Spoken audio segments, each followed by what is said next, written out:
لله وكفى وسلام على عباده الذين اصطفى أما بعد فأعوذ بالله من الشيطان الرجيم بسم الله الرحمن الرحيم لقد كان لكم في رسول الله أسوة حسنة وقال النبي صلى الله عليه وسلم اللهم اهدي أبي هريرة رضي الله عنه أو كما قال عليه الصلاة والسلام میرے قابل صدر احترام اور میری تاریخی زندگی کے ہم سفر ساتھیوں، آج کی اس بابرکت محفل میں میں آپ صلی اللہ علیہ وسلم کی سیرت پر اپنے معروضات پیش کرنا چاہتا ہوں۔ میرے دوستو، اللہ کے نبی صلی اللہ علیہ وسلم کی سیرت ایک اٹھتا ہوا سمندر ہے۔ آپ کی سیرت کا حق کوئی بھی ادا نہیں کر سکتا۔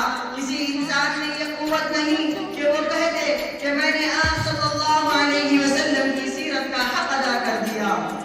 میرے دوستو، اللہ کے نبی صلی اللہ علیہ وسلم کی سیرت کا حق کوئی بھی ادا نہیں کر سکتا۔ کسی آدمی نے علامہ بشری سے کہا کہ آپ سیرت بیان کرنے کا حق ادا نہیں کر سکتے تو سیرت بیان کرنے کی کیا ضرورت؟ علامہ بشری نے کہا میری مثال مصر کی اس بڑھیا جیسی ہے جو یوسف کو خریدنے کے لیے روئی کی ایک گٹھلی لے کر آئی تھی۔ کسی نے کہا کہ اماں تیری اس گٹھلی سے یوسف خریدا جائے گا تو کہنے لگی کہ بات یوسف کو خریدنے کی نہیں ہے، اصل میں بات یہ ہے کہ کل قیامت کے دن اللہ تعالیٰ پوچھے گا کہ یوسف کا خریدار کون کون تھا تو اس میں میرا بھی نام آ جائے گا۔ چنانچہ قرآن کہتا ہے وَرَفَعْنَا لَكَ ذِكْرَكَ کہ ہم نے آپ کے ذکر کو اونچا کر دیا۔ میرے دوستو، موسیٰ علیہ السلام نے لاٹھی پتھر پر ماری، پانی کے چشمے نکل آئے۔ قرآن کہتا ہے فَانفَجَرَتْ مِنْهُ اثْنَتَا عَشْرَةَ عَيْنًا کہ موسیٰ علیہ السلام نے لاٹھی ماری، پہاڑ سے پانی کے چشمے نکل آئے۔ دنیا حیران ہو گئی کہ پہاڑ سے پانی کے چشمے نکل آئے۔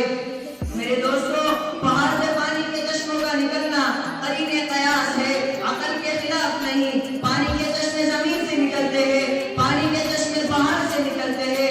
پانی کے چشموں کا پہاڑ سے نکلنے میں جتنا بڑا کمال ہے اس سے بھی بڑا کمال میرے آقا محمد صلی اللہ علیہ وسلم نے اس دنیا کو کر دکھایا۔ نبی حدیبیہ کے موقع پر موجود ہے، صحابہ نے عرض کیا یا رسول اللہ پانی ختم ہو چکا ہے۔ آپ صلی اللہ علیہ وسلم نے فرمایا ایک پیالہ لاؤ۔ پیالے میں تھوڑا سا پانی تھا، آقا نے اپنا نبوت والا ہاتھ اس میں ڈبو دیا تو انگلیوں سے پانی کے چشمے نکل آئے۔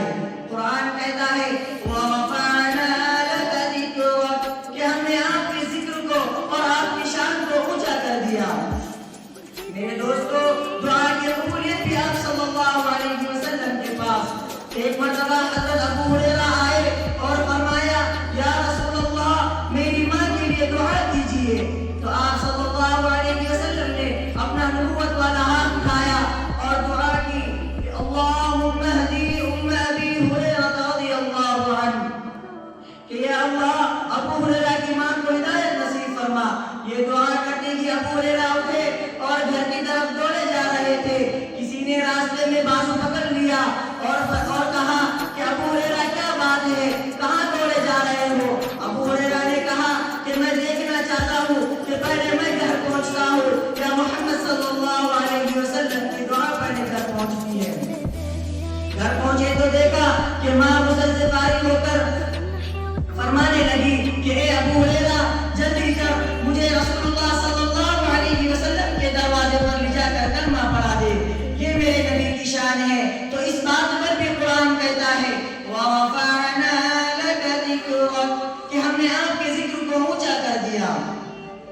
ایک مرتبہ ابو جہل آپ صلی اللہ علیہ وسلم کے راستے میں آ کر مٹھی بند کر کہنے لگا اے محمد صلی اللہ علیہ وسلم بتاؤ کہ میری مٹھی میں کیا ہے؟ آپ صلی اللہ علیہ وسلم نے کہا اے ابو جہل میں بتاؤں کہ تیری مٹھی میں کیا ہے، یا جو چیز تیرے مٹھی میں ہے وہ بتائے کہ میں کیا ہوں۔ چنانچہ جو چیز ابو جہل کی مٹھی میں تھی اس سے آواز آئی اشہد ان لا الہ الا اللہ واشہد ان محمد رسول اللہ۔ یہ میرے نبی کی شان ہے۔ اللہ جل جلالہ عما نوالہ سے ہم سبھی لوگ یہ دعا کریں کہ اللہ تعالی ہم سب کو حضور صلی اللہ علیہ وسلم کی سیرت پر عمل